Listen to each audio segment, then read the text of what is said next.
Deputy Speaker, as a mum, I'm used to cleaning up other people's mess, and I think that makes me actually highly qualified for this job. Yeah. I'll just say I certainly do this in my house, and I do it in this house, and that's thanks to a decade of Liberal inaction and messed up priorities. Absolutely. Inland rail, commuter car parks, $5 billion on subs we never got, and let's not forget the $20 billion spent on consultants. Shame. It just goes on as far as the eye can see, and that's what we're cleaning up. But in addition to their threadbare legacy, whether it be energy or healthcare, skill shortages across the economy, we can now add housing.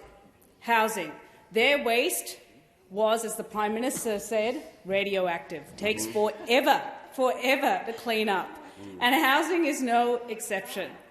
But, Deputy Speaker, the federal government is back. The federal government is back at the table after a decade of being absent.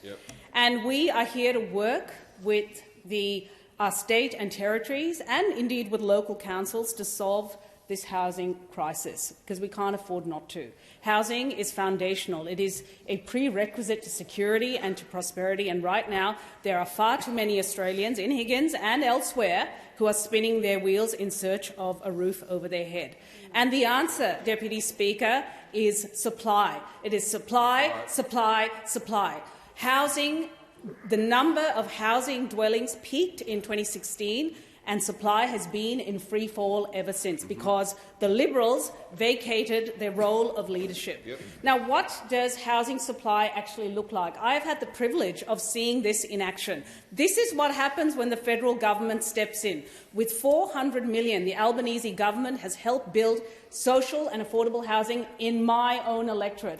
And I had the privilege with the Housing Minister, Julie Collins, and the State Housing Minister, Harriet Shing, to open 434 homes in Bank Street, Prahran. These are a mix of social and private rental and specialist disability homes. And you know what? They are beautiful. These are warm, bright, modern homes. European laundry, induction stovetops, electric 7-star energy ratings, beautiful wooden floors, built-in wardrobes, a bathtub and a shower. People should have the luxuries.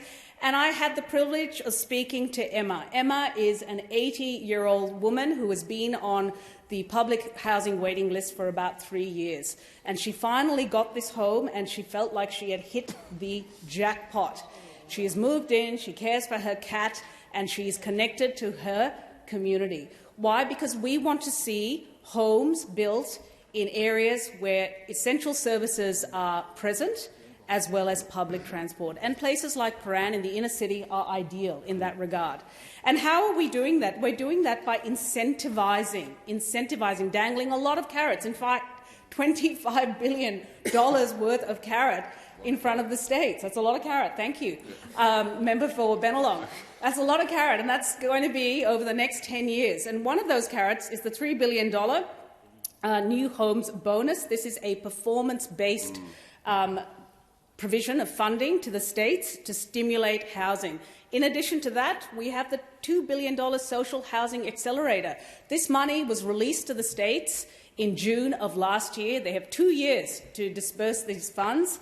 And I gather that the applications are now rolling in, and the minister is going to be signing off on that. But let's not forget the Housing Australia Future Fund. This was delayed through an unholy alliance by the Liberals and their new besties, the Greens political party, and it was stopped for 6 months. 6 months.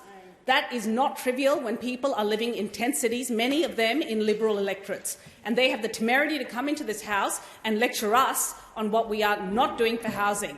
We are cleaning up your Liberal legacy because you vacated the space. And you are now doing your constituents a disservice by also blocking the Help to Buy scheme, a shared equity scheme that can put young Australians and low-income earners into homes right now. All you have to do is vote yes.